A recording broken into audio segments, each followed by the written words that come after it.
Piquet já deve entrar também no ar conosco, muito obrigado mesmo.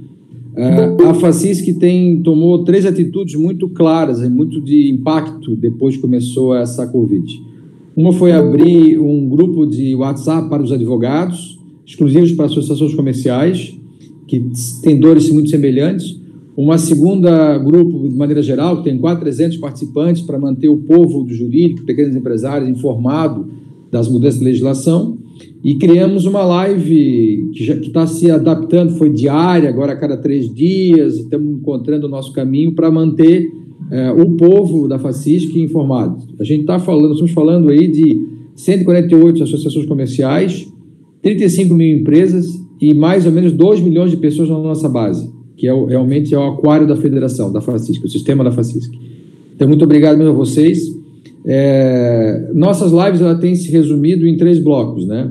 No primeiro bloco, cada um dos painelistas se apresenta, né, diz o que faz, qual é a cidade que reside.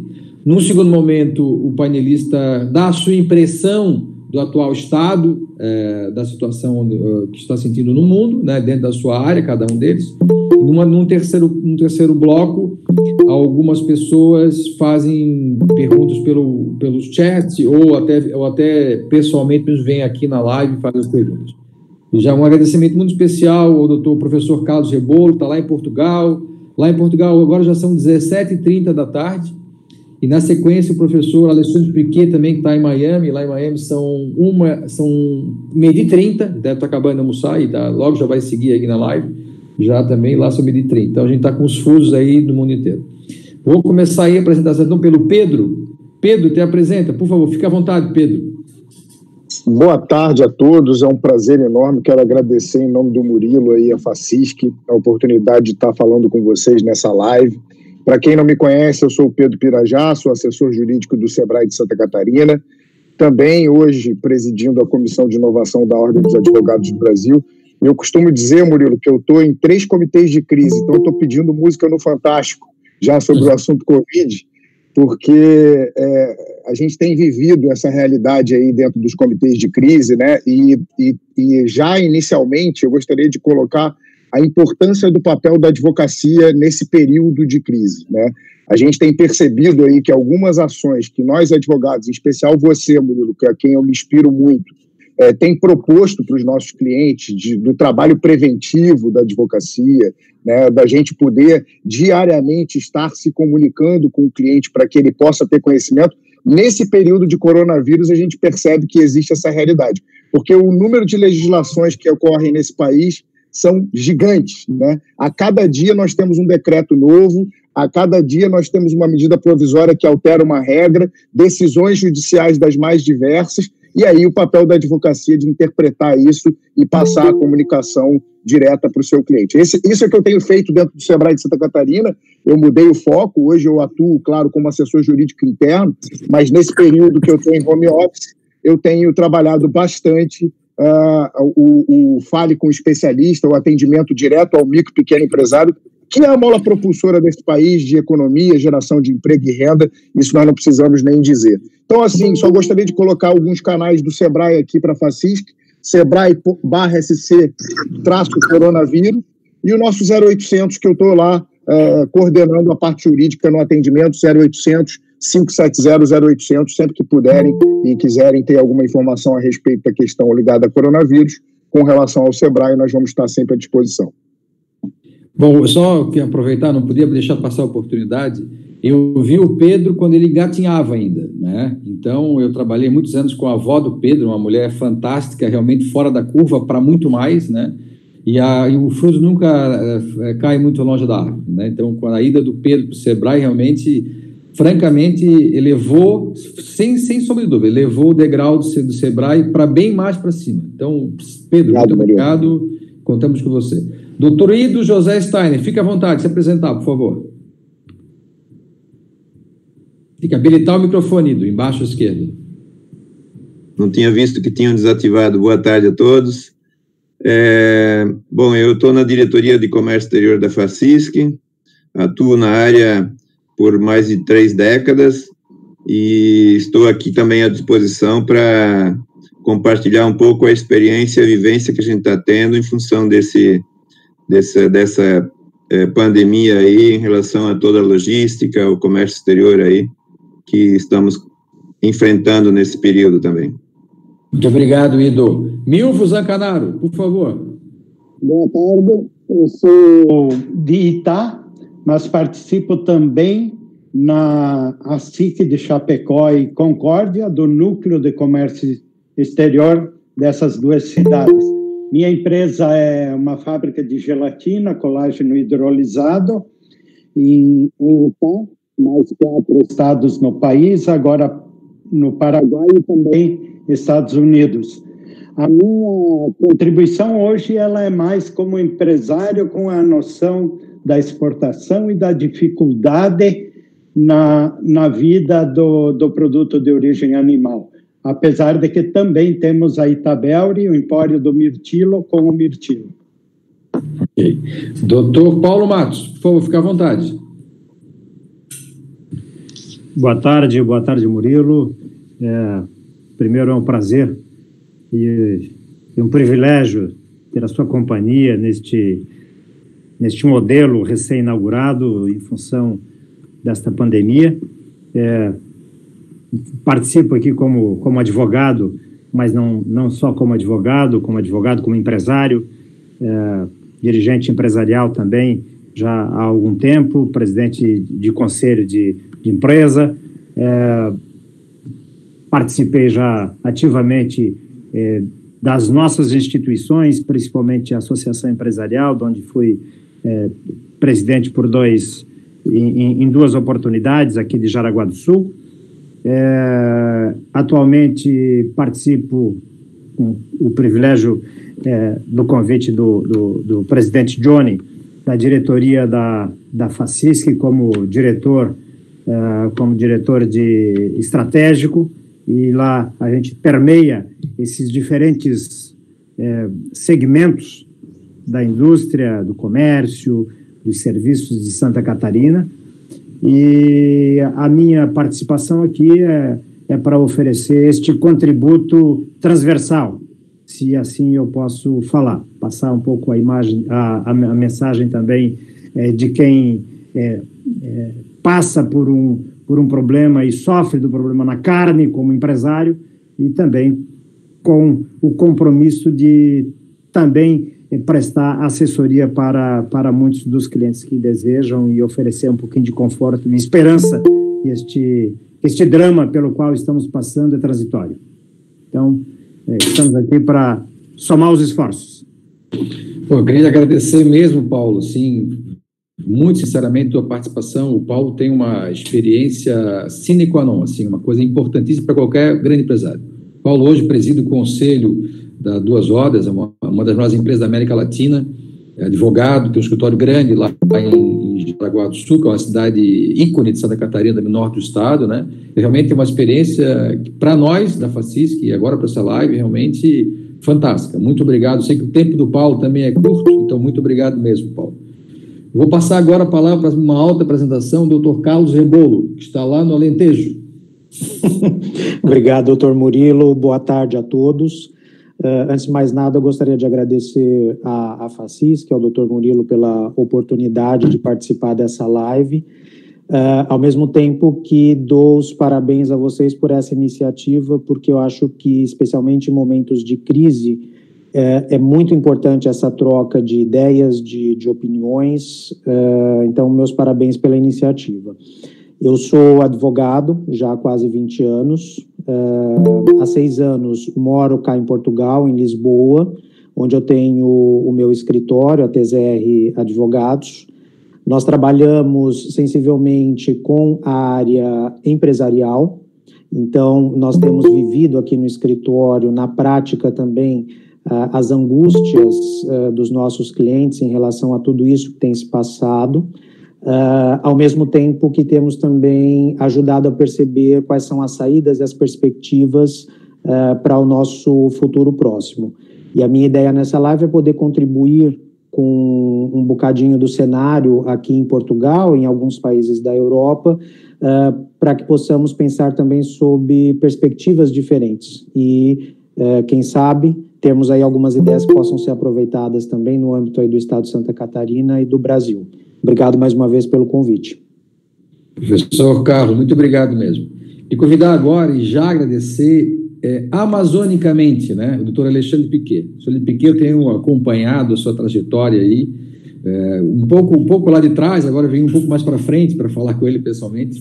Recentemente patrocinou, organizou uma reunião em Miami, fantástica, onde tinha um amigo comum, o Alexandre Fernandes, estava nessa reunião com vocês lá em Miami, levando para lá Bolsonaro, Paulo Guedes, enfim, realmente sim, doutor Alexandre, o senhor está de parabéns, realmente, me orgulho, lhe agradeço por estar aqui. Essa nossa live é muito coloquial, estamos entre família aqui, né? A primeira pegada agora a gente faz uma outra apresentação e já numa segunda bloco a gente começa a falar da impressão de cada um, de seus problemas, né? Como é que ele está vivendo isso tudo. Alexandre, fique à vontade, por favor. Obrigado, Murilo. Eu queria agradecer a oportunidade de estar aqui, obviamente, no meio de tanta gente boa. Eu estou aqui há 22 anos nos Estados Unidos, precisamente na cidade de Miami, aqui no sul da Flórida, e vim para cá com meu diploma de Direito debaixo do braço, do Brasil, né, formado no Brasil, e sabendo que ia ter que começar tudo de novo aqui, mas não fazia o tamanho da montanha que ainda havia para escalar. Mas tudo bem, fizemos e estamos trabalhando até hoje. Eu acho que o momento é crítico, a gente está, igual aquela, né, na peça de Shakespeare, que ele fala, mate primeiro os advogados. O pessoal acha que é porque que a turma odeia os advogados, e não é, porque os advogados são a linha de frente para a resolução de qualquer conflito, qualquer problema, ou avanço de qualquer civilização em momentos de crise. Então, a análise daquela frase famosa da peça de Shakespeare é exatamente essa. A gente está na linha de frente, a gente é o serviço essencial, igual é um enfermeiro, um médico e um corpo de bombeiro.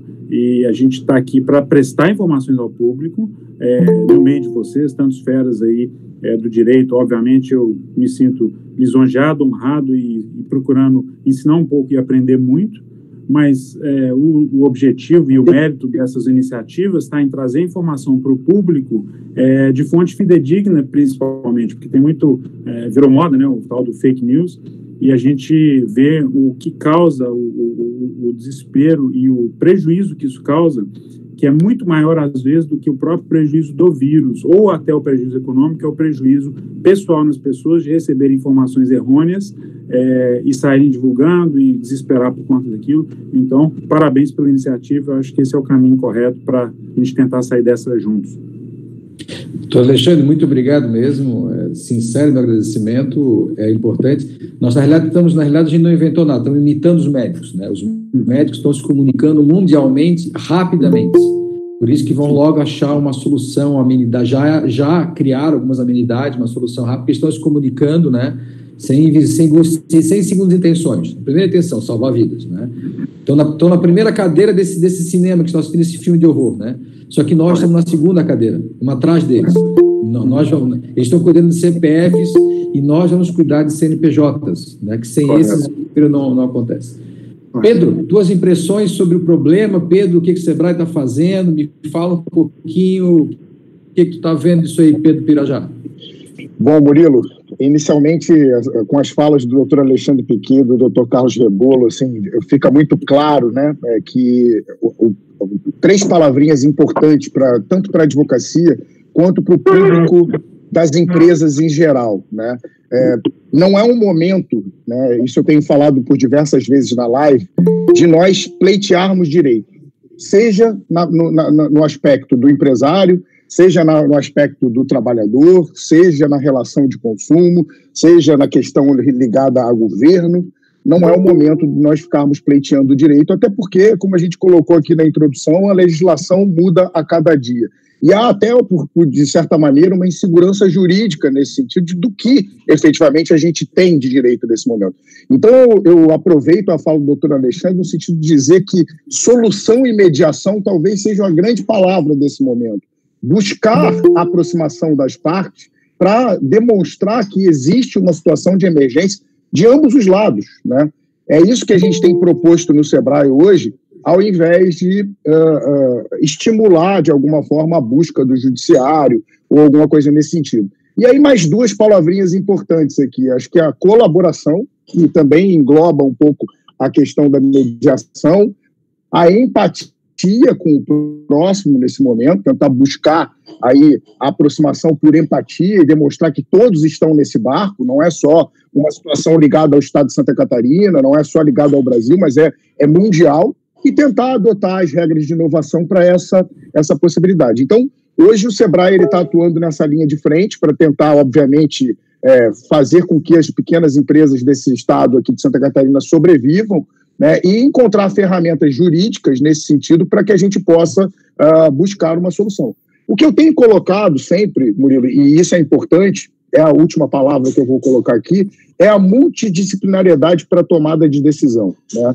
Eu sugiro sempre às empresas que procurem criar, mesmo não importa o tamanho delas, né, que elas procurem criar um pequeno comitê de crise para tomada de decisão, porque não adianta nada, nós temos boas ferramentas jurídicas para tomada de decisão sem que o empresário tenha conhecimento do seu caixa, por exemplo. A gente tem visto aí, Murilo, você é dessa área e sabe bem, que a questão trabalhista aí nos permitiu flexibilizar as normas de direito do trabalho. Mas como é que nós, advogados, vamos dar a sugestão de suspender ou de reduzir o contrato de trabalho se nós não temos conhecimento do caixa da empresa? Se nós não temos conhecimento da relação que ele tem com o cliente, efetivamente, e se essa relação com o cliente vai afetar, de fato, aquela situação, sob o aspecto dele poder adotar essas ferramentas que estão previstas na medida provisória 936, por exemplo. Então, o que eu tenho proposto é o seguinte: utilize ferramentas de inovação como o Trello, como o Planner, e coloque uma visualização ampla daquilo que é a sua empresa nesse momento, daquilo que efetivamente você tem relacionado aos seus fornecedores, ao seu cliente, ao seu caixa, e aí sim, procure um escritório especializado para utilizar as ferramentas desde que elas sejam necessárias, né? Porque se nós hoje adotarmos ferramentas jurídicas previstas nessa flexibilização de norma hoje, a gente sabe que existe risco, né? Tanto é que aí saiu uma decisão recente do Supremo Tribunal Federal que voltou atrás no que diz respeito àquela questão da medida provisória 936, e hoje os sindicatos têm que aprovar a suspensão e a redução do contrato de trabalho. Então, há uma insegurança e, portanto, essas ferramentas, ao meu ver, têm que ser utilizadas de maneira muito concretas, com muita parcimônia e com uma avaliação ampla de toda a situação. Então, é isso que a gente tem feito, assim, no primeiro momento, e, obviamente, eu quero ouvir aí a palavra dos nossos outros palestrantes que têm bastante conhecimento a respeito do assunto. Pedro, nós na FACISC estamos agora saindo da fase 1 para 2 já. A fase 1 foi acomodar as situações, tapar um pouco o problema, acalmar o povo. Então, essa fase continua, mas já estamos numa fase 2, que é o pós-Covid, né? Temos um comitê organizado e pensando atividade, propondo, inovando, né? E aí a tua área, né? Então, realmente tem que inovar, né? A segurança sanitária virou um item que estava lá no final da fila, veio para o primeiro item, primeira cadeira, né? Uhum. Vocês têm algum comitê aí no Sebrae, ou Pedro, um comitê de pós-Covid, para pensar um pouco para frente? Sim. Nós agora, na verdade, a ação está muito concentrada na Federação das Indústrias, tá? Tem um grupo agora que foi montado pelo presidente Mário Aguiar, tá? E o Sebrae agora faz parte, acredito também que a FEComércio. O grupo do COFEM, a FACISC, obviamente, faz parte, a pessoa do nosso presidente do Conselho Superior e do Conselho Deliberativo do Sebrae, do Dr. Alaor Tissot, né, a quem tenho muito respeito e já quero transmitir o meu grande abraço a ele. Ele está representando tanto o Conselho Deliberativo do Sebrae quanto o Conselho Superior da FACISC nesse grupo formado pelo presidente Mário Aguiar. E essa questão de segurança sanitária, Murilo, é fundamental, até porque a gente tem essa realidade hoje no estado de Santa Catarina, né? Houve uma decisão do COFEM recente, tá, que está retomando gradualmente as atividades das entidades do Sistema S. Então, por exemplo, quarta-feira agora, o Sebrae de Santa Catarina retoma gradualmente, diante de todos os critérios de saúde, as atividades a partir de quarta-feira, assim como o SESC, SENAC, SENAI, SESI, né, estão indo na mesma linha nesse sentido. Então, há um comitê. O que eu fiz recentemente e caminhei para o comitê foi uma mini resolução sobre segurança e saúde, como, por exemplo, dar preferencialmente a possibilidade de utilizar o home office para aqueles casos de grupo de risco, né? Então, por exemplo, quem tem, por exemplo, doença crônica, quem tem mais de 60 anos, quem tem filhos com menos de 1 ano, né? Esse nós temos que dar a preferência para que ele trabalhe em home office. E isso fará com que também a gente consiga reduzir o número de pessoas dentro do ambiente administrativo, que é o que a gente precisa. Mudar as regras do ambiente administrativo, dar distanciamento entre os colaboradores de 1,5 metro, lavar a mão a cada 2 horas, utilizar máscaras e etc. E aí, num segundo momento da questão de segurança e saúde, nós vamos para a parte de atendimento. O Sebrae ainda não abriu para atendimento presencial, tá? Nós estamos avaliando, até porque a gente não sabe exatamente quando é que isso pode mudar. O prefeito, por exemplo, de Florianópolis já disse que a qualquer momento pode restringir ainda mais a atividade, assim como o governador também, né? Então, nós estamos avaliando e, por enquanto, buscando aí essas ferramentas de inovação para gerar atendimentos online, o que, de fato, nos chama atenção. Porque no Sebrae, Murilo, um ponto interessante, mês de março, que nós já ficamos praticamente a metade em home office, conseguimos atingir as metas de atendimento todas online, tá? E isso é uma demonstração de que a inovação está aí para nos atender e o home office é uma realidade. Foi esse negócio da bater metas. Ontem eu estava numa live com o pessoal da indústria também, e 2 lá estavam meio envergonhados de falar e falaram, olha, desculpa, mas assim, nós superamos nossa meta de 30 dias em 20% do como a gente estava indoor. Exato. Impressionante. Impressionante. Ido, tuas impressões, Ido, por favor. Escreverá embaixo o microfone, por favor. Bom, primeiro na área que a gente atua, desde o início mantida como uma atividade essencial, até porque o comércio exterior, o abastecimento, a logística tem que estar funcionando para que, essencialmente, até as atividades de saúde, todas elas não sejam atingidas, né? Mas, naturalmente, a gente percebe que quando você interrompe alguns elos da cadeia toda, vai acabar repercutindo em diminuição de movimento, em problemas depois como consequência, né? Citamos antes de abrir para todo mundo a questão, por exemplo, de aviões. Se você precisa transportar mercadoria aérea e não tem mais voos de passageiros, você naturalmente paga mais caro. O próprio governo aí está mandando até aeronaves específicas para trazer mercadorias até para cuidar da Covid, né? Então, nós estamos vivendo isso no dia a dia. Na parte marítima, a gente não vê maiores problemas ainda, embora tenham diminuído algumas rotas e tem tido até casos de navios navegando com container vazio. Isso também não é bom, né? Mas, na essência,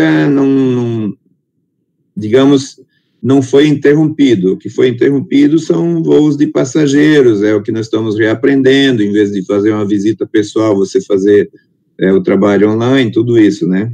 São coisas novas que, embora muitos de nós já usávamos, mas hoje, por obrigação, estamos tendo isso como única alternativa, né?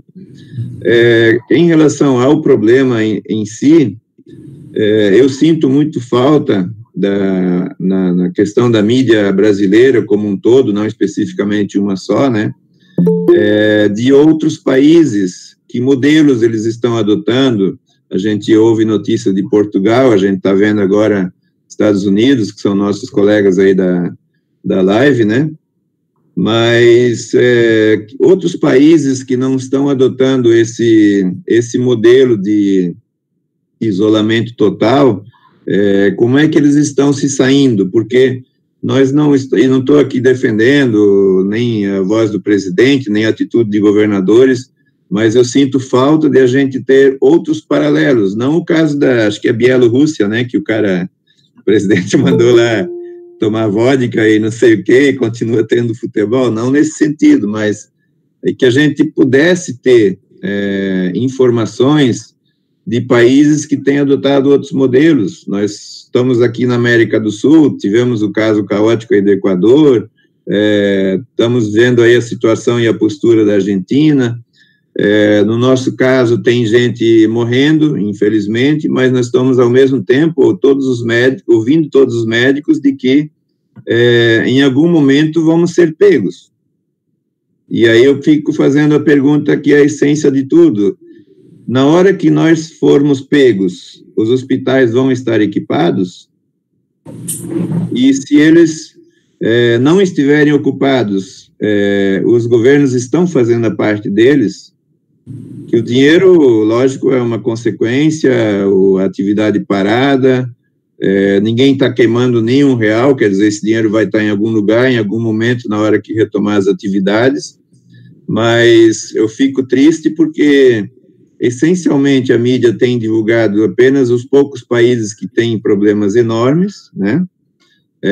Não tem feito paralelos com outros exemplos pelo mundo afora, que com certeza nem todos estão adotando os mesmos modelos, né?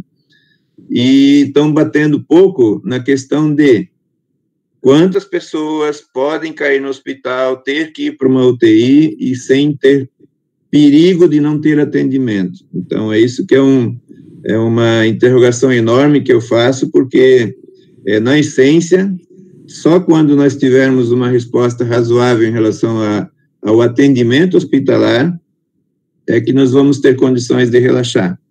Porque, pessoalmente, eu acho que não tem como a gente se iludir de que este inverno nós vamos estar livres do coronavírus. E se nós tivermos que passar o inverno todo em casa, não por mim, até por experiência própria, eu já atuava em home office, né? Mas se nós tivermos que passar o inverno todo em casa, pouca gente vai sair bem depois de casa, se for um inverno inteiro. Então, uma reflexão que eu deixo aqui, eu acho que a gente devia buscar um meio de pressionar, independente de quanto dinheiro isso custe, para que quando alguém pegar o coronavírus, entrar na questão de necessidade de atendimento hospitalar para uma situação mais grave, que ele, no mínimo, sinta segurança de que vai ter. Se eu vou pegar o coronavírus, eu gostaria de pegar ele amanhã, porque, por enquanto, os hospitais estão vazios, né? Então, eu acho que isso vale como reflexão, e acho que temos que debater, sim, temos que, como empresários, como representantes da classe que tem a atividade econômica, que vão gerar os impostos para todos esses gastos extras que vão ser feitos e estão sendo feitos, porque não tem milagre, imposto é que paga a conta. Então, fica aqui a minha sugestão para que a gente comece a refletir, comece a questionar no direcionamento de que a gente tenha segurança de que quando eu cair no hospital eu vou ser atendido, e aí, se tem pessoas que estão no grupo de risco, se tem um índice de mortalidade, não aqui defendendo a paciência, tal, vão morrer, não nesse sentido, mas se for para morrer, que esteja falecendo depois dos médicos terem certeza absoluta de que os hospitais estavam equipados e que os médicos fizeram tudo que estava ao alcance. Ido, tu está sentindo alguma dificuldade já na exportação e importação? Se diminuiu, se aumentou? Como é que tu está vendo? Essa é bem a tua profissão, né? Tu está bem no olho do furacão disso aí, né? Os portos continuaram funcionando, os aeroportos estão com dificuldade de funcionamento. Como é que as cargas estão indo e voltando?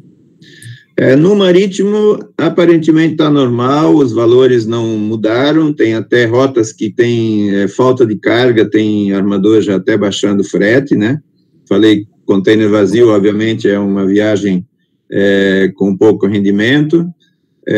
No aéreo, nós temos um encarecimento natural, porque não tem voos de passageiro, então o voo cargueiro sempre teve uma tarifa maior.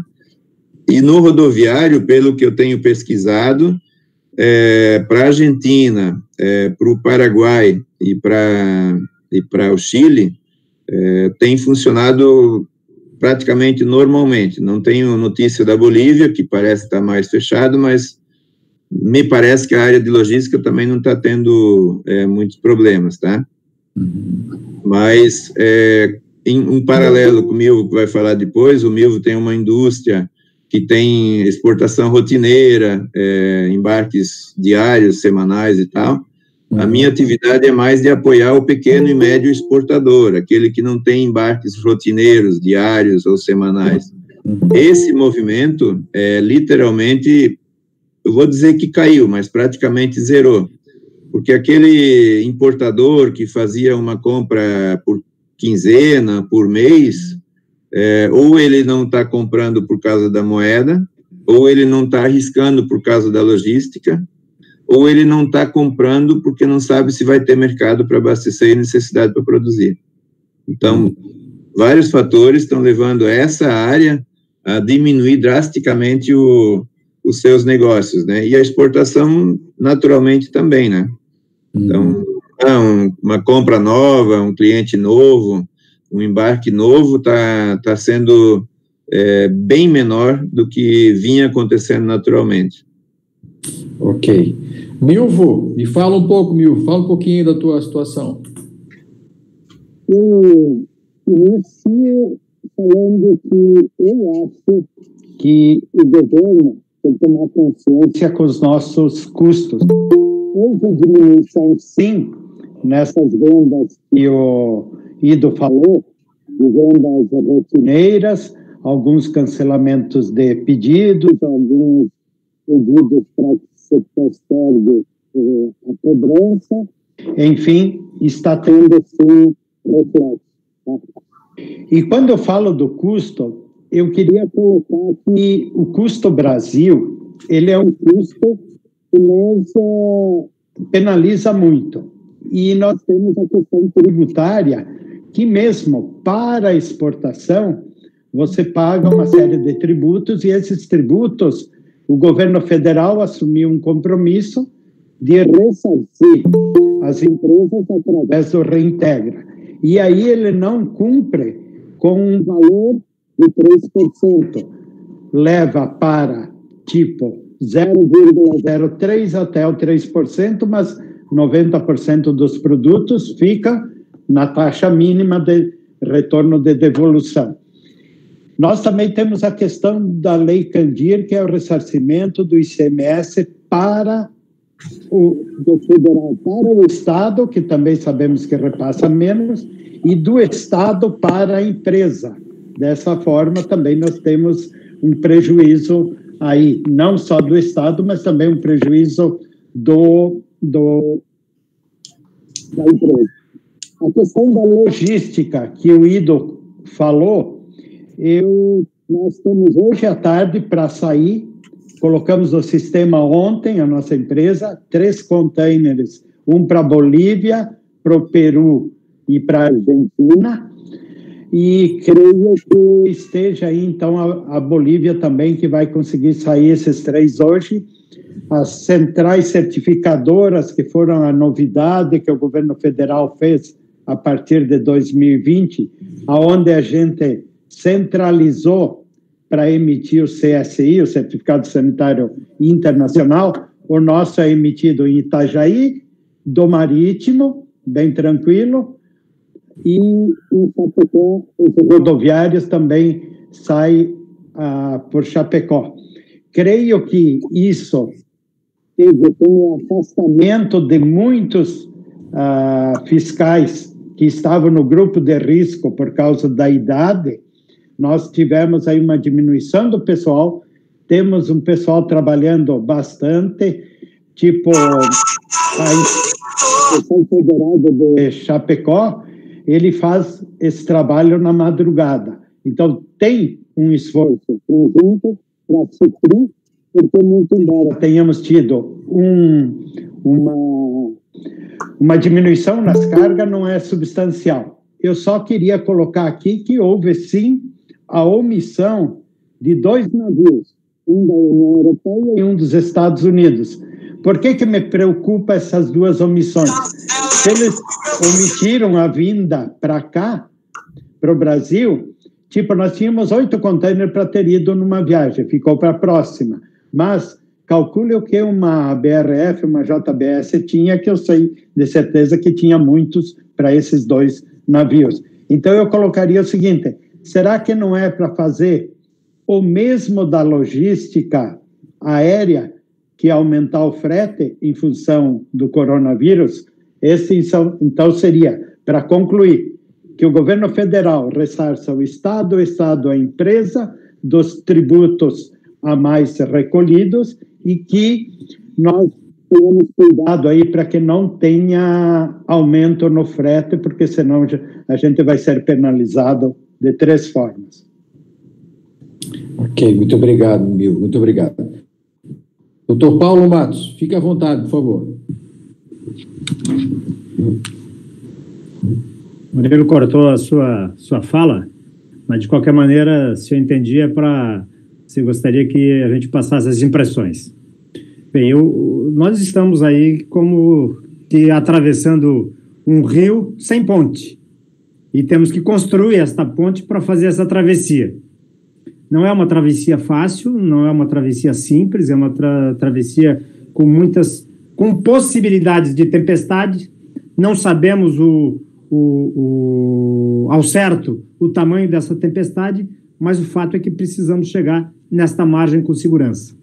E acho que a gente está no caminho, acho que o Brasil tem feito a sua parte, acho que nós estamos sentindo um conjunto de medidas em nível federal que nos surpreende.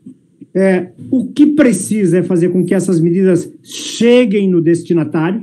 Parece que hoje começa a chegar aí o repasse para aquelas pessoas que se inscreveram para receber o valor de R$600, e se nós imaginarmos que lá o Bolsa Família oferecia no máximo R$200, 600 são 3 vezes, quer dizer, tem um volume de dinheiro sendo aportado no nosso destinatário, que são as pessoas que mais precisam. É suficiente? Para alguns sim, para outros não. Então nós estamos aí diante de um quadro extremamente dramático e peleando contra um inimigo que nós não sabemos exatamente o tamanho da sua força. Estamos fazendo um trabalho de prevenção, é importante isso, mas, por outro lado, nós também não podemos deixar de nos preocupar com o aspecto da sobrevivência, e a sobrevivência ela se dá com o estímulo à economia, e esta, a nosso ver, está parada. Alguns segmentos estão funcionando, nós já vimos aqui alguns depoimentos de segmentos que estão com atividade plena, e estão, mesmo sofrendo, mas o cipoal da nossa economia, o conjunto da nossa economia, não se dá só por setores essenciais, que é saúde e alimentação. Não. Nós temos a cadeia têxtil, por exemplo, nós temos a cadeia metalúrgica, por exemplo, cujas empresas estão amargando, porque os compromissos continuam, mas não entra receita. E me parece que uma parcela de governante que agora está administrando por decreto, pensa que nós temos gordura para queimar por um tempo ilimitado. Pelo contrário, a ideia de empresas que têm planejamento, que têm caixa, que têm gestão de crise, é um número muito pequeno. É um número muito pequeno. Nós estamos com um conjunto de empresas já com o pires na mão. Elas não conseguem mais recolher o ICMS que venceu agora. Elas não conseguirão honrar a folha de pagamento. Muitas das nossas empresas já estavam com seus orçamentos comprometidos com o sistema financeiro. E nós abrimos agora mais linhas de crédito. Para quem? Para fazer o quê? Para colocar um negócio, para fazer frente ao custeio? São perguntas. Até onde nós vamos aguentar? Então, o quadro é catastrófico, do ponto de vista econômico. O país nunca teve sequer a perspectiva de abrir um déficit superior a 1 trilhão de reais, como é o caso.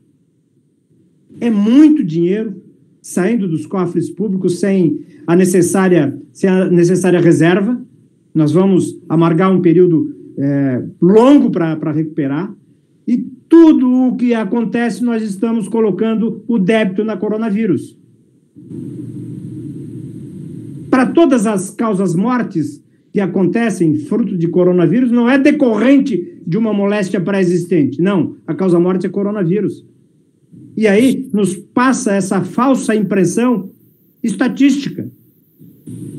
Nós estamos centrados nos problemas que somos acometidos, mas não estamos nos centrando basicamente naqueles casos que já passaram, que já estão livres e que já estão saudáveis. Aqui em Jaraguá do Sul é a maioria.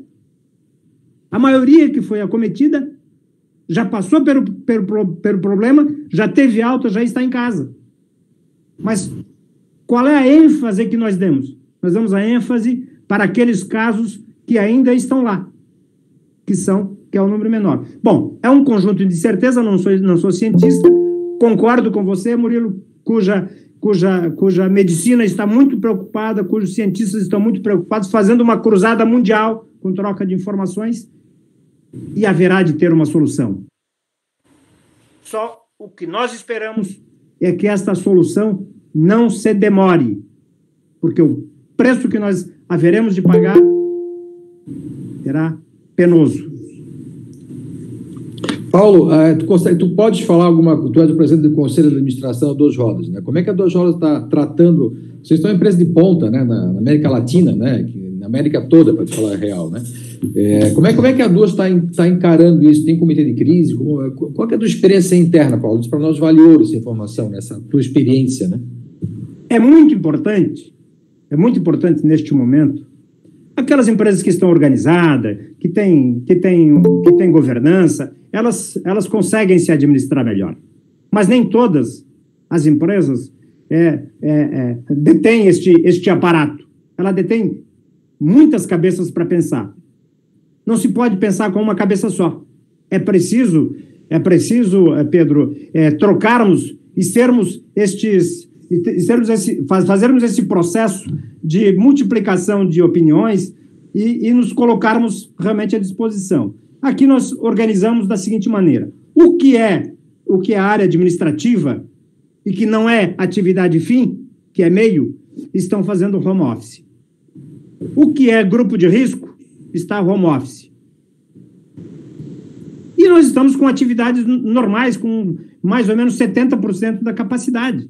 Ora, a minha pergunta é esta: se eu tenho uma empresa que opera com 70% da sua capacidade produtiva, ou da sua força de trabalho, para fazer frente à capacidade produtiva, eu sou diferente de uma metalúrgica? Eu sou diferente de uma empresa do vestuário? Por que eu vou parar toda a economia? Nós paramos aqui o Estado, assim, por decreto, de norte a sul, de leste a oeste. Não segregamos por áreas de interesse ou por áreas que pudessem sofrer um pouco mais de conflito. Então, são pontos que a gente... E por conta justamente disso, nós implantamos este regime criterioso. Nós não fazemos reuniões presenciais, todas as nossas reuniões são virtuais. Amanhã mesmo, nossa reunião vai ser virtual, escuta um aqui, o outro lá, e todos participam neste mesmo modelo aqui, Murilo. E as coisas estão funcionando e não temos, graças a Deus, amanhã pode acontecer casos. Mas como pode ser na nossa empresa, pode acontecer na empresa X, Y, Z, e é assim que as coisas vão. O que nós precisamos é tomar as precauções. A cada colaborador, a cada um que entra na empresa, se é medido, por exemplo, a febre. Tem um indício, não entra. Então, as pessoas estão treinadas, elas estão instruídas para de fato, terem este controle. E mais do que isso, o importante é que uma pessoa contribua para o bem-estar da outra pessoa.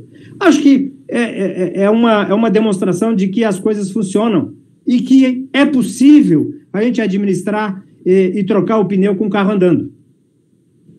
Fantástico, Paulo, fantástico. Muito obrigado mesmo. Muito obrigado por compartilhar conosco aí a experiência Duas Rodas, que é uma empresa internacional, né? Doutor Carlos Rebolo, nos conta um pouquinho da Europa e de Portugal, por favor, doutor. Bom, vamos lá. Eu acho que houve aqui colocações que foram bastante interessantes e claramente o desafio, acho que de todos os países, é equilibrar a questão de saúde pública com a questão econômica, né?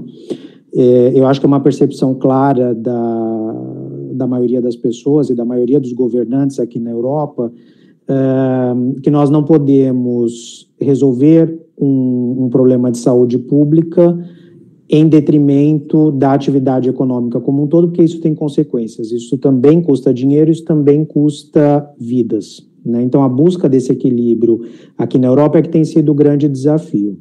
Em termos práticos, o que nós temos visto? Que aqueles países que inicialmente optaram pela total liberdade, né, digo eu, de trânsito e de atividades econômicas, e que desprezaram a escalada do vírus, são hoje aqueles que estão sofrendo mais as consequências da pandemia.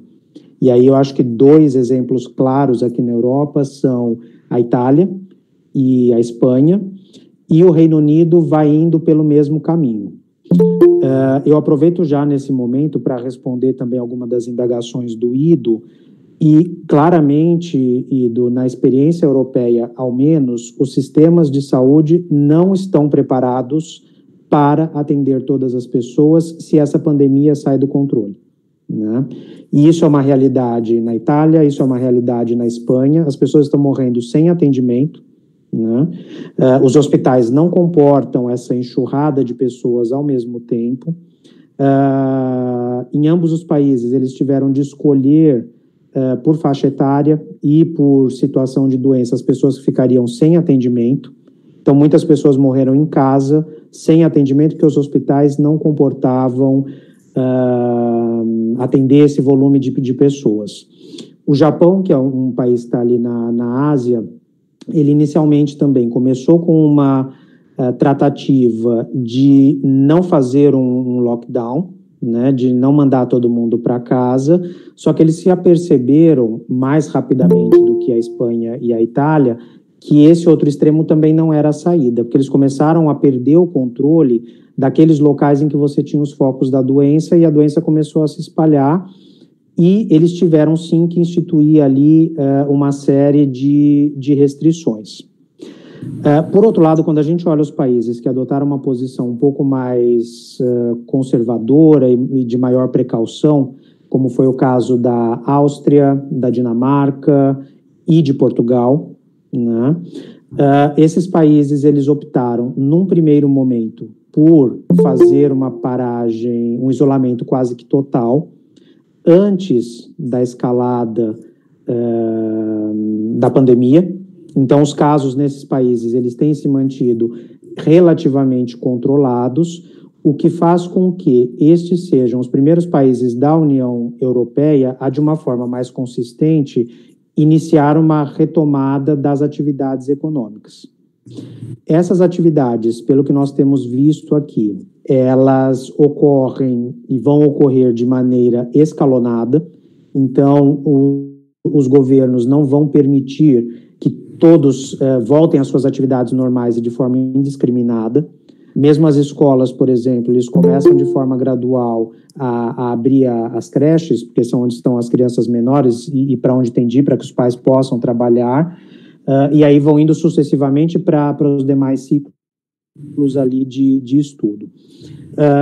As atividades econômicas aqui em Portugal, segundo um estudo que foi revelado, inclusive, ontem, 82% das empresas declararam que continuam a funcionar, então elas não pararam por completo as suas atividades, entretanto, todas elas invariavelmente se adaptaram, né?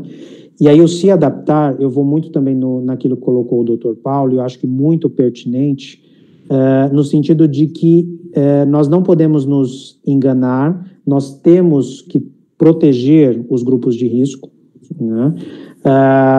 Nós temos que ser inteligentes na forma como a atividade econômica vai ser desenvolvida e claramente vai ter aqui um período de transição até que a gente possa voltar àquilo que se chame de normalidade, né? Eu acho que talvez 2 grandes pontos positivos daquilo que a gente viu acontecendo aqui em Portugal foram, primeiro, uma coesão política muito forte, ao contrário do que a gente viu, pelo menos observando de longe no Brasil. Esses discursos desencontrados do presidente com os governadores, com os prefeitos, cada um tomando uma medida, um manda fechar, o outro manda abrir, um manda fechar tudo, o outro restringe só uma parte das atividades. Isso gera na população e nos empresários também uma insegurança muito grande que nada vai ajudar nem para combater a questão da pandemia e nem para resolver depois a crise econômica que claramente vai vir, né? Ela já está aí e ela vai continuar por um tempo. Então, essa coesão política que nós observamos aqui, eu acho que foi o primeiro fator determinante, porque o primeiro-ministro, o presidente da República e a Assembleia Legislativa, eles foram muito alinhados nas medidas que foram tomadas. Agora, eu passo justamente para o segundo pilar, que são as medidas que foram adotadas. Houve sempre uma clareza, desde o início, a respeito daquilo que o governo estava fazendo e daquilo que era esperado como próximos passos, né? Portanto, a gente está falando de previsibilidade e de planejamento, que eu acho que também são elementos essenciais nesse momento. E o governo, efetivamente, o que ele fez? Ele pensou na proteção do emprego, né? E na proteção da atividade econômica, assumindo que era necessário, primeiro, que quase que um fechamento completo. Eu acho que essa parte é discutível e existe ali um debate, mas ao final todos respeitaram. E qual foi o tipo de conforto que o governo acabou por dar às empresas? Primeiro, por parte da segurança social, uma série de incentivos para que as empresas mantivessem os empregos, com a segurança social assumindo uma boa parte dos encargos dos trabalhadores. O governo fez uma espécie de super refis em que diversas obrigações tributárias elas foram postergadas. Então, o nosso IVA, que seria o ICMS do Brasil, ele teve o pagamento adiado para mais 2, 3 meses, e além disso você ainda tem um parcelamento daquilo que tem que ser pago, isso para todas as empresas que comprovem pelo faturamento que houve ali uma quebra da sua atividade. E, por outro lado, o governo se reuniu com o setor bancário e foi instituída uma moratória dos créditos, dos débitos, das dívidas que as empresas têm perante os bancos. Então, ao invés de incentivar as empresas simplesmente a irem lá e se endividarem ainda mais para tentar fazer face a essas questões todas, o governo ele conseguiu criar um pulmão que, em princípio, é de 6 meses. Então, qual que é o conceito? As parcelas das dívidas ficam suspensas e elas são acrescentadas para o final do financiamento. Então, o sistema bancário, ele claramente tem pulmão e tem fôlego para aguentar isso. Então, a ideia é você desonerar o setor produtivo para que ele não entre em inadimplência, porque senão ele vai entrar em inadimplência, ele não vai pagar do mesmo jeito e o banco não vai receber da mesma forma, né? Jogando esses créditos mais para frente, esses créditos a favor do banco mais para frente, para que a empresa possa investir esses valores na sua produção. E, além disso, e aí com isso eu encerro já que é minha exposição preliminar, foram criadas linhas de financiamento específicas para os diversos setores da economia e que são divididas entre pequenas e médias empresas e grandes empresas, então são linhas de financiamento separadas, em que basicamente existe uma carência para início de pagamento de 12 meses, né? São empréstimos que podem ser pagos no período de 4 anos e cujos juros anuais são de 1,5%. Né? Então, com isso, o governo buscou trazer um pouco de oxigênio para o setor produtivo e eu acho que nos próximos meses a gente vai observar se isso foi suficiente ou não e quais são as medidas complementares que vão ter que ser adotadas. Bom, professor Carlos Rebolo, muito obrigado mesmo, fantástico, acho muito inteligente essa do banco, claramente ter pulmão, né, e transferir um pouco de oxigênio para as empresas que estão sem pulmão agora, garante o pagamento futuro, né? Aqui não está bem assim ainda, aqui ainda está uma coisa meio muito tropicalizada demais. Doutor Alexandre Piquet, fique à vontade, por favor, doutor Alexandre.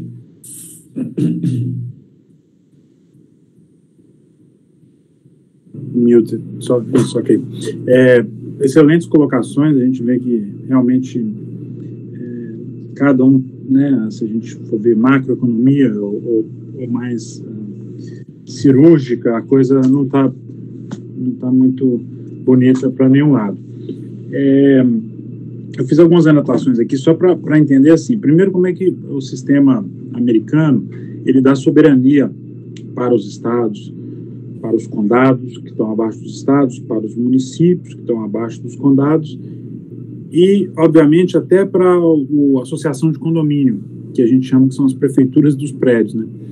Só que isso tudo está debaixo do guarda-chuva federal, ou seja, nenhuma dessas soberanias abaixo do governo federal pode ir além ou ser mais expansiva na sua legislação, na sua regulamentação, do que a legislação federal.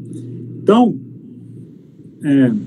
vamos dizer, preferência política à parte, quando o presidente chega lá e fala que nós vamos fazer acontecer, o Estado ele só pode criar uma regra que esteja dentro desse guarda-chuva, ou seja, a limitação é o federal e assim por diante. Exemplo que a gente teve recentemente foi a história dos médicos, né? O governo federal disse o seguinte: nós vamos facilitar a vinda de profissionais da área de saúde aqui para os Estados Unidos para cuidar dos pacientes, etc. Isso é imigração, né? O Department of Homeland Security, ou Department of State, que são os consulados americanos nos postos consulares do mundo, que fala o seguinte: gente, nós vamos furar a fila para quem for profissional da área de saúde vir para cá. Só que o cara chega aqui e não tem a licença para praticar a medicina, por exemplo. Isso é um board estadual, né? Isso é um conselho estadual de medicina.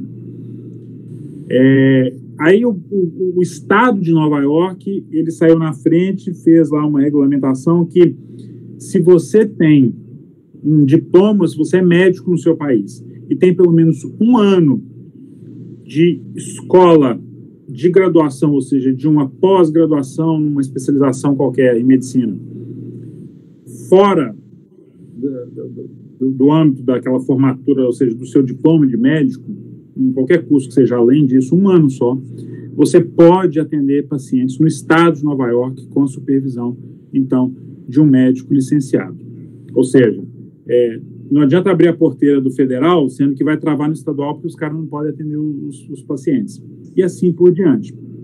Então, agora, invertendo um pouco essa pirâmide aí, falar do local aqui, que é o que a gente está vivendo hoje, e aí, por que isso é importante? Porque Miami, pelo fato de ser a porta de entrada da América Latina inteira e de muitos imigrantes da Europa, Miami, pelo fato de estar no epicentro aqui dos hemisférios, Miami, por estar hoje contar com uma economia pulsante e vibrante, o prefeito da cidade de Miami, não estou nem falando do condado, é só da cidade de Miami, né? Dentro do condado de Miami-Dade tem Miami, Miami Beach, Aventura, Coral Gables.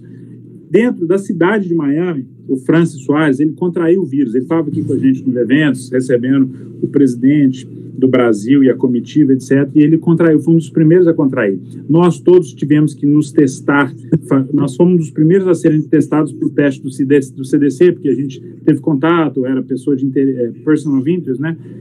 Mas ele pegou esse negócio e ele desesperou. E ele saiu na frente com medidas preventivas que foram de vanguarda no país, tá? Miami. Então, por exemplo, o que ele fez? Primeira coisa, instituiu o toque de recolher.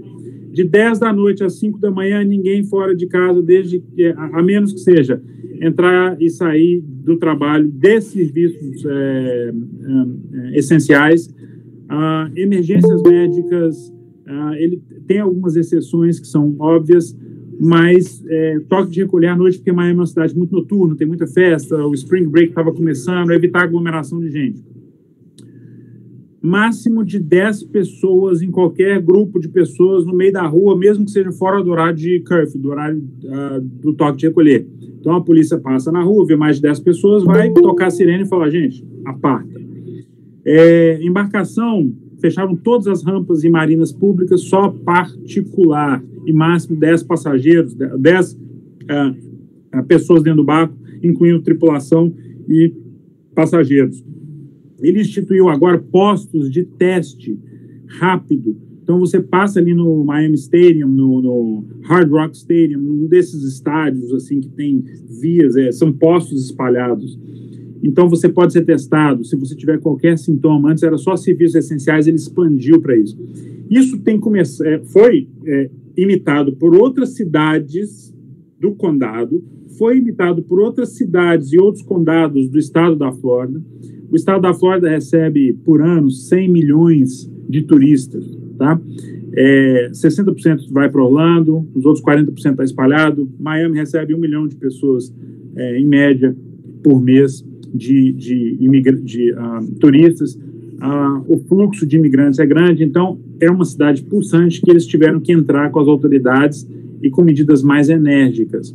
A polícia aqui, por exemplo, ela não pode entrar no seu prédio e falar: é proibido fazer uma festa na piscina, mas eles podem fazer pressão na associação de condomínio, e a associação de condomínio, então, ela proíbe o condômino de fazer aglomeração na piscina. Então, eles estão trabalhando bem abrangentemente para tentar conter o contato humano. A última agora, 3 dias atrás, ele colocou obrigatório o uso de máscara. Então, todo mundo tem que andar com uma dessas aqui, ou qualquer cobertura facial, para entrar em estabelecimentos que ainda estejam abertos ao público, tais como supermercados, lojas de conveniência, posto de gasolina, farmácia.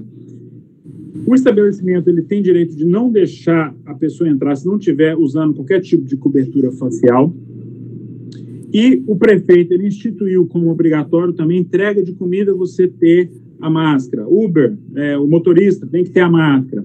E se você tiver em desobediência de qualquer uma dessas novas regras, a multa era $500, agora ele dobrou para $1.000. Então a polícia primeiro ela vai te questionar, etc. E se vê que você está, obviamente, voluntariamente em não conformidade com a lei, eles vão te multar e, evidentemente, com a repetição dessa infração, eles podem, inclusive, te levar para a cadeia, né? O jail.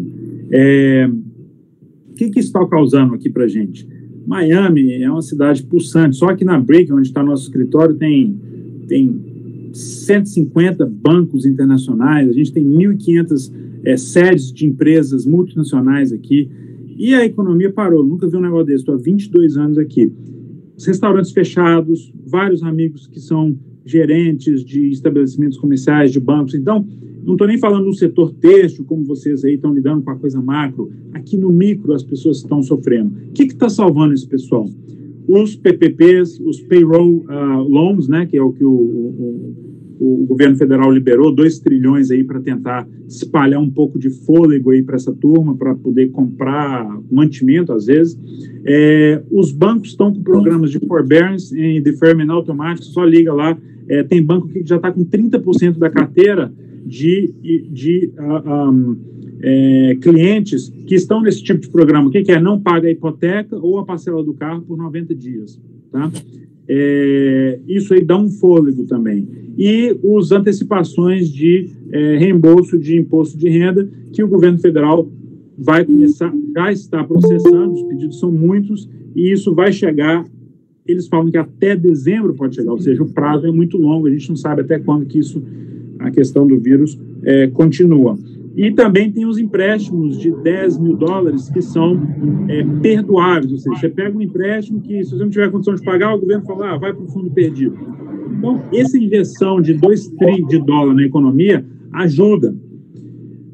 Mas, realmente, o hospital não aguenta, a polícia não tem braço para controlar todo mundo, vira uma situação meio caótica. A ansiedade das pessoas sobe, os clientes, a gente tem atendido... aquela história, na hora da emergência, o pessoal liga para médico, advogado e gerente de banco, né? Onde você quer saber como é que está seu dinheiro, sua saúde e seus direitos. Então, todo mundo vem em cima da gente, obviamente, mais os veículos de mídia. Então, estamos trabalhando triplicado, com todos os cuidados, obviamente, todo mundo trabalhando de casa, remoto, tem a tecnologia para ajudar, mas a economia está sentindo de forma... acho que a gente não tem precedente e nem sabe o que isso ainda vai gerar. A gente tenta manter a saúde mental em balance, né? Ou seja, manter bem mentalmente, já que é permitido estar ao ar livre, fazer exercício, mantendo a distância de 6 pés, né, 2 metros de cada pessoa, você pode, desde que seja em locais ainda abertos, não pode ser em parque que já está fechado, em praia que está fechado, mas se for numa via pública que está aberta, você pode fazer. Então, na parte pessoal, a gente tem tentado estar ao ar livre. Isso ainda está sendo permitido aqui. Eu vejo aí no Brasil alguns vídeos de situações onde, às vezes, a polícia abusa um pouco da autoridade, aí tem aquela história de confrontos em vias públicas. Aqui as regras são bem definidas, o direito do cidadão é respeitado. Muitas vezes não é o que agradaria todo mundo, mas como falava na época de faculdade no Brasil, quando a gente tinha que aprender latim ainda naquela época, que é dura lex sed lex. A lei, ela é dura, mas ela é a lei. Então, ela deve ser respeitada. Doutor Piquet, com essa crise aí, nosso pós-Covid, vai ter fatalmente, né, uma maior chegada de brasileiros nos Estados Unidos, e Miami como uma porta de entrada, né? Isso já está há 22 anos aí, uma das suas principais atividades é isso, é receber as empresas e os brasileiros e dar o caminho para eles nos Estados Unidos. Eu acho que vai ter essa ida aí, uma nova retomada dos Estados Unidos, vai aumentar a quantidade de pessoas imigrantes nos Estados Unidos? Então, a imigração é um dos órgãos que está sendo menos... a gente está vendo menos cooperação de todos os órgãos federais. A imigração aqui está cooperando menos com a gente. Eles não estenderam prazo para quem está com visto vencendo. Você tem que dar entrada no pedido, ou seja, o prazo vence, a gente tem que mandar o pedido de extensão do visto da pessoa que não tem um avião, não tem um voo para sair do país, mas, ao mesmo tempo, ela retirou a possibilidade da pessoa pagar aquela taxa extra para ter o premium processing, que é o pedido de urgência, né, que é a resposta em 15 dias. Ou seja, 2 pesos, 2 medidas. Isso da imigração. Os municípios têm cooperado, a Receita Federal tem cooperado, os municípios aqui na hora de coletar o IPTU têm cooperado. A imigração está um pouco difícil de lidar nessa hora, e a gente tem, obviamente, conhecimento de que os processos lá estão se acumulando. Então, o que a gente tem falado, e já temos tido esse feedback também dos clientes, se você estava em cima do muro, sabia se ia, se não ia, se começava o processo, não começa, comece antes, o quanto antes possível, o quanto antes melhor, porque os processos estão se acumulando lá. Não precisa ser com a gente, não estamos aqui para fazer isso, para vender o peixe, nós nem estamos dando conta de toda a demanda, mas faça o processo, inicie com o profissional que você já está conversando, enfim, inicie o processo, porque os processos estão se acumulando. Você juntou aí, não liberação de prazos de qualquer tipo, são 185 tipos de vistos de diferentes, trabalho, investimento, visto não imigrantes aqui para os Estados Unidos. Isso inclui o de turista, o de estudante e todos os outros 183 que são transferência de empresário, executivo, etc., investidor. E você teve, então, eles mantiveram a imigração, manteve esses prazos e, ao mesmo tempo, falou, olha, agora a gente não tem obrigação de responder em 15 dias, vai demorar 90, 120, 180. O que vai acontecer com isso? Primeiro, os processos vão demorar mais a vir. A procura agora está sendo muito mais devida a isso do que realmente um efeito pós-Covid, porque a gente ainda está no meio da pandemia aí. E depois que isso passar, eu acredito que os Estados Unidos, até pelo poderio financeiro, e, enfim, por mais que, igual eu falei, sem entrar no mérito se a gente concorda ou não com o atual presidente, vamos falar aqui apoliticamente. Os Estados Unidos vai se recuperar primeiro, em teoria. Os estudos, os grandes economistas apontam que os Estados Unidos têm caixa para se recuperar primeiro. Aí, automaticamente, acontece o quê? Bom, deixa eu tentar botar em prática o meu plano de iniciar, expandir meu negócio para o país que, de repente, vai ser um dos poucos que vai estar já colocando a cabeça para fora da água, né? Então, eu acho que deve acelerar, sim. A gente já está tendo um movimento absurdo aqui de refinanciamentos, de tudo que é relacionado a reestruturação, revisão e renegociação de contratos. estamos vendo o movimento de imigração crescer justamente com medo aí dessa fila da imigração, esse acúmulo de processos, e eu acredito que a vinda, a expansão de empresas, né, que é o que a gente vem trabalhando e fomentando aí ao longo dos anos, que é essa relação comercial entre Brasil e Estados Unidos, ela vai aumentar, até porque onde você vai olhar vai ser destruição, vai ser um pós-guerra. E aí, de repente, você vai ver um oásis aqui, outro ali, a tendência das pessoas é tentar correr para esse oásis. E não que aqui vai estar um oásis, mas eu acho que vai estar menos seco o deserto aqui do que em outros lugares do mundo, até pela infraestrutura e pelo histórico de resiliência que tem o americano, sobretudo em desastres naturais. A Flórida tem... Aqui a gente tem furacão todo ano, então a gente está acostumado com o Forbearance Program, a gente está acostumado a ficar um mês sem trabalhar, a gente está acostumado a trabalhar de casa, ficar sem luz, isso é normal. Nos Estados Unidos, na Nova York, tem nevasca, na costa oeste tem os terremotos, no Midwest tem os tornados. Então, o desastre natural faz parte da vida do americano e ele luta com muita resiliência, desde a época dos desbravadores que tiveram que ir contra o búfalo, o índio que era bravo, o índio que era muito bravo. Enfim, a história do americano é de resiliência. Então, a gente está otimista de que o país vai sair primeiro, né, vai sair primeiro junto com alguns poucos aí desse problema e, obviamente, vai atrair a atenção daqueles que desejam expandir os seus negócios. Fantástico mesmo, uma abordagem muito interessante, não tinha nem percebido isso, é toda a verdade, isso aí, toda a verdade. Gente, a gente vai começar a encerrar o programa, já foi 1 hora, mais de 1 hora de programa já. Eu queria passar a palavra para cada um, dar uma finalização em 3, 4 minutinhos para a gente poder encerrar. Pedro, tuas palavras finais, por favor, Pedro.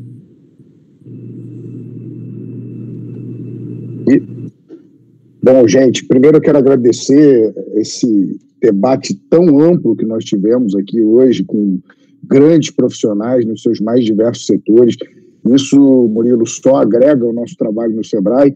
Estava ouvindo aqui o doutor Alexandre comentar essa questão da internacionalização e veja, o próprio SEBRAE, embora a gente não saiba como vai ser a realidade das entidades do Sistema S, tendo em vista o corte orçamentário que nós recebemos, né?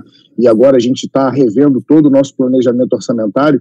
Para esse ano, nós tínhamos uma parceria já firmada a nível nacional para a internacionalização de empresas, um projeto que o próprio Dr. Milvo já participou há 4, 5 anos atrás com o SEBRAE, né, o projeto de internacionalização.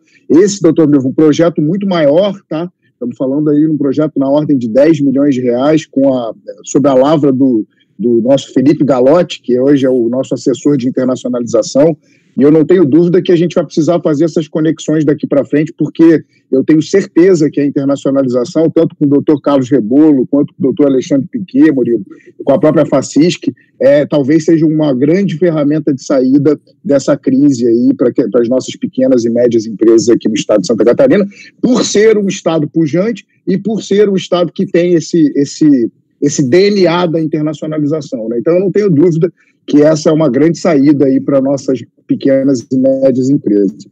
E aí, querendo fazer um apanhado geral aí das apresentações, né, em especial daquelas ligadas à internacionalização, a minha visão, Murilo, e aí, claro, respeitando as dos demais, é que, de alguma maneira, o Brasil está seguindo a linha dos bons caminhos, dos bons fluxos da internacionalização da questão da Covid de Portugal e da questão da Covid dos Estados Unidos. Claro, você colocou muito bem, de maneira tropical, né? É óbvio que a gente não está... Eu tenho percebido assim, que há uma intenção interessante por parte do governo. Vamos lá, falando aqui da questão tributária, né, que foi colocada.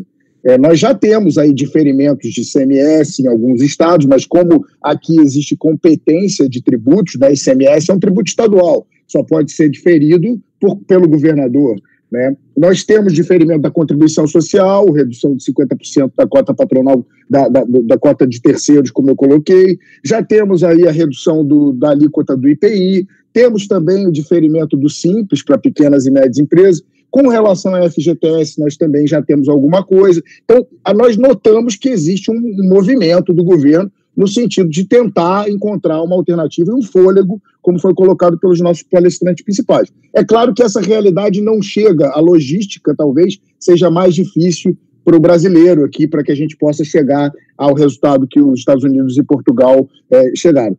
Com relação a crédito, né, que também foi colocado, por exemplo, o estado de Santa Catarina hoje já possui linhas de crédito para pequenos empresários, com o BRDE e com o Badesc, né, da ordem de 80 mil a 150 mil reais, né, e com a ajuda do Sebrae na questão da garantia real. É óbvio que a realidade de juros brasileira é completamente diferente da realidade de juros de Portugal e completamente diferente da realidade de juros dos Estados Unidos. Mas vejam, o BRDE e o Badesc no estado de Santa Catarina estão oferecendo crédito que chegam à ordem de 150 mil reais a um juros nunca antes praticado no país, né? Estamos falando de 0,70% ao mês, obviamente, é muito diferente da realidade internacional. E com a garantia real do FAMP, o fundo do Sebrae, né, o Fundo de Aval da Micro e Pequena Empresa, que facilita aí o crédito do pequeno empresário. Temos também o projeto de lei do senador Jorginho Melo, que está tramitando aí no Senado, foi aprovado recentemente, né, um projeto chamado PRONAMP, que vai oferecer créditos da metade do faturamento do ano passado dos pequenos empresários, ou seja, a 150 mil aproximadamente, esse sim, a juros de 3,75% ao ano, se passar essa lei, o pequeno empresário vai ter acesso, e aí também com relação às questões de direito de trabalho, que você conhece muito bem, né, Murilo? Quer dizer, não é a melhor das práticas, essa não é a grande ferramenta, mas há um movimento do governo em possibilitar créditos que vão ser pagos direto na conta do empregado, a juros de 3,75% ao ano, juros também nunca antes vistos, né? E também as ferramentas de suspensão e redução do contrato de trabalho com o crédito do seguro-desemprego para que o colaborador não perca toda a sua força de salário. São alternativas e, pelo que eu pude ver, inspiradas aí nas grandes potências econômicas desse país, do mundo, né? Tanto Portugal quanto os Estados Unidos. Então, para mim, eu só concluo a minha fala dizendo o seguinte: há uma boa intenção por parte do governo. Talvez, como o doutor Paulo de Matos colocou, a dificuldade é chegar, né? Como que a gente faz para chegar com essa boa intenção na realidade do empresário catarinense, brasileiro e tudo mais. Então, talvez esse seja o papel das entidades empresariais, e eu tenho certeza que a FACISC está fazendo um grande trabalho sobre a ordem do Dr. Johnny Zuluaf e sua, Murilo, na condição de assessor jurídico. Eu sempre fico muito orgulhoso e feliz de saber que nós temos grandes líderes aqui atuando em prol dessas entidades. Então, mais uma vez, eu quero deixar o meu grande abraço a todos vocês e sempre colocar, tanto a mim quanto ao Sebrae, à disposição aí do pequeno empresário para que a gente possa sair dessa crise ainda mais fortalecidos e mais unidos diante das entidades empresariais. Um grande abraço a todos, muito obrigado aí pela participação. Pedro, muito obrigado e nós estamos alinhados, né, Pedro? Acabando aqui a live, eu começo a ligar para todos os nossos deputados federais para tentar aprovar o projeto de lei 1282, né, que é o PRONAF, que o Jorginho está encaminhando, já passou no Senado, vai para a Câmara agora. Aí estamos falando em 10 bilhões de crédito do Tesouro e 2,7 bilhões dos bancos, né? O meu trabalho agora é tentar pautar isso na Câmara, vou ligar para todos os nossos deputados federais de Santa Catarina, tal, a pedido do Jorginho, para tentar realmente fazer isso para frente. Muito obrigado. Muito obrigado, Edu. Ido, tuas palavras finais, Ido, por favor.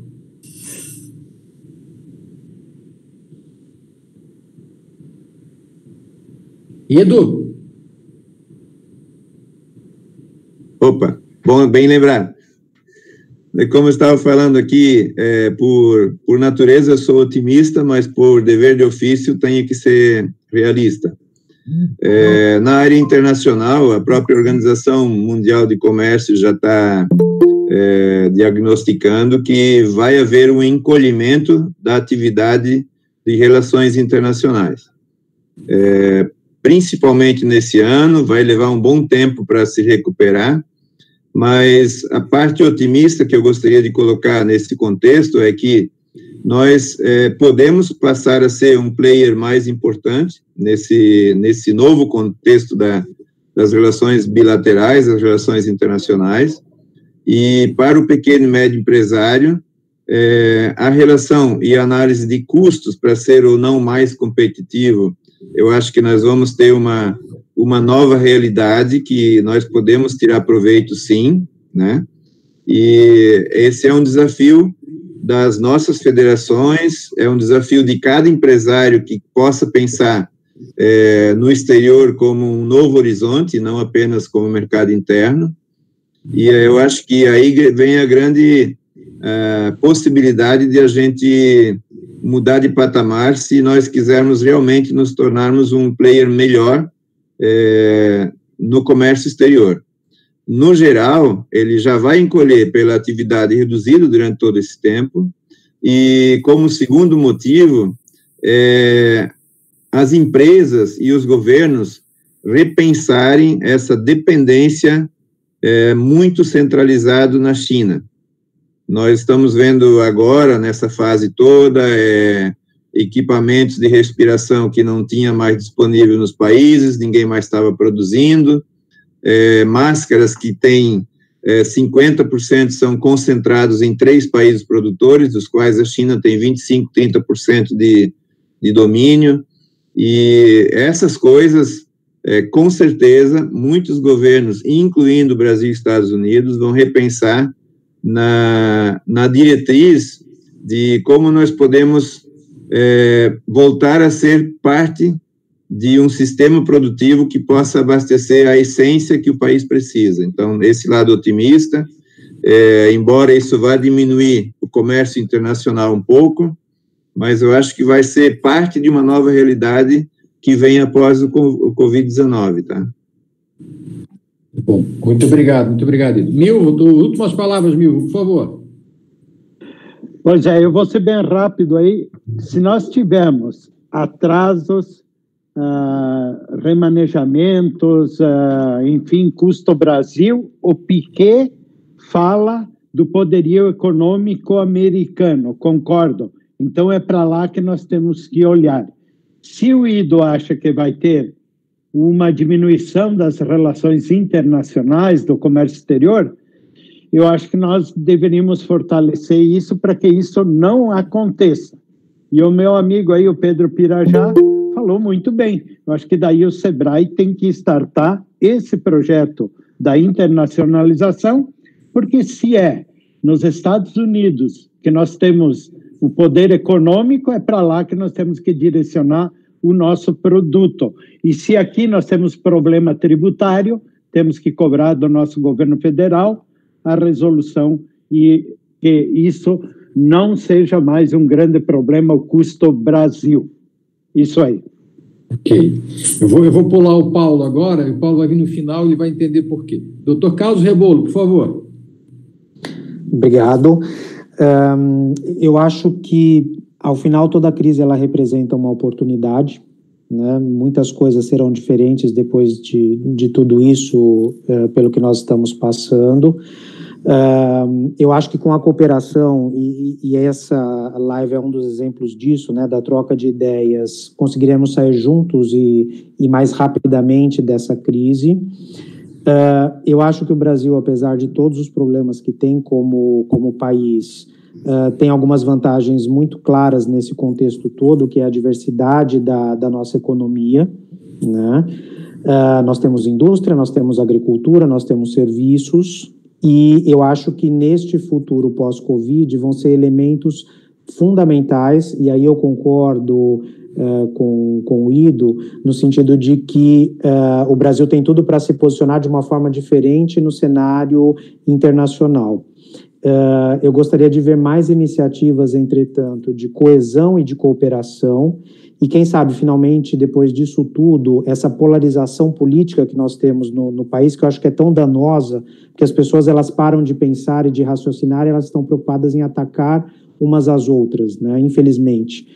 Quem sabe esse Covid não sirva para que as pessoas, ao final, vejam que a cooperação e as decisões técnicas e que o auxílio do Estado, né, feito de uma forma também coerente, são necessários, são bem-vindos e fazem com que a gente possa superar as crises e nos fortalecer como nação.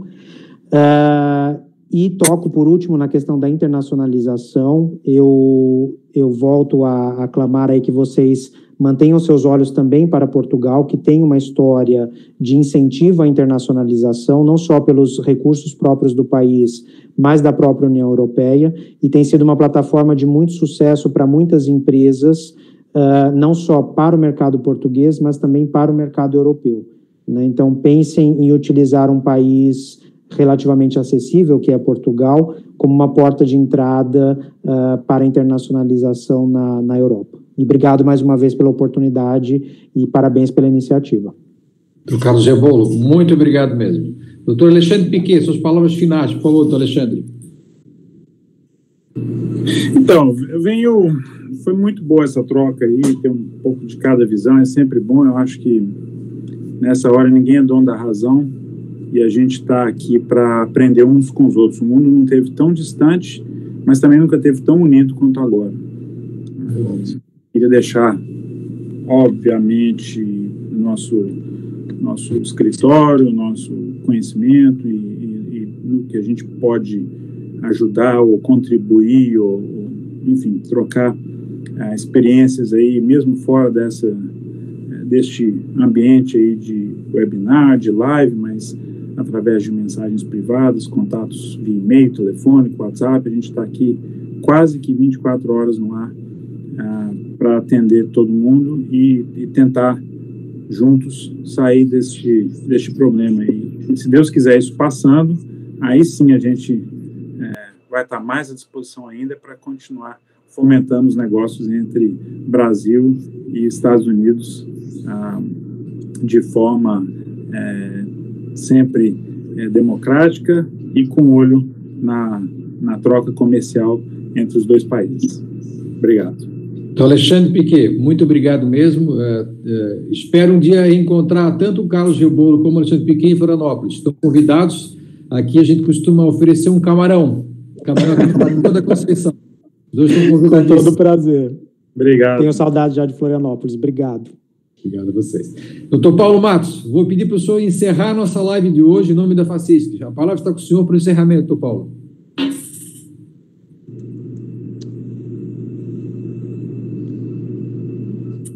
Paulo, acho que ligar o teu microfone embaixo à esquerda. Verdade. Desculpe, Murilo. Murilo, foi um prazer estar aqui. Saio daqui com alguns aprendizados importantes, relevantes para o dia a dia. Acho que são contribuições vindas de frutos de experiências tão diferentes. De fato, o pensador israelense Yuval Harari escreveu lá numa das suas obras, Homo Deus, de que não há nação que experimente um desenvolvimento tão forte, tão grande, quanto da sua saída de um pós-guerra, ou da saída de uma guerra. Nós estamos, neste momento, ainda no meio, mas vamos sair de uma guerra, que é uma guerra cujo inimigo, repito, nós não o conhecemos direito. Mas, dito isso, do ponto de vista genérico, parece algo que nos conforta. Mas quando a gente mergulha nas questões que afligem a cada um, e cada um sofre de um jeito diferente, é preciso também a gente ter um pouco de solidariedade, e acho que a gente sai com esse espírito solidário. Estava acompanhando aí uma notícia agora, ontem saiu, que nós nunca tivemos no país um momento tão solidário por organizações, por empresas, num só volume tão significativo. Se registra até aqui 2,2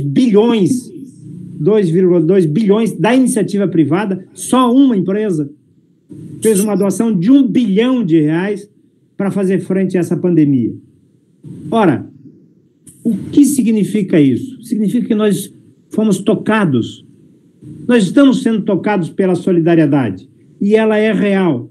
O que a gente pode trazer e que pode levar para as nossas empresas, as quais as associações empresariais e a FACISC, no segundo grau, tem este compromisso de a cada dia falar em nome delas, é de que, assim, estamos aqui como uma plataforma de suporte, de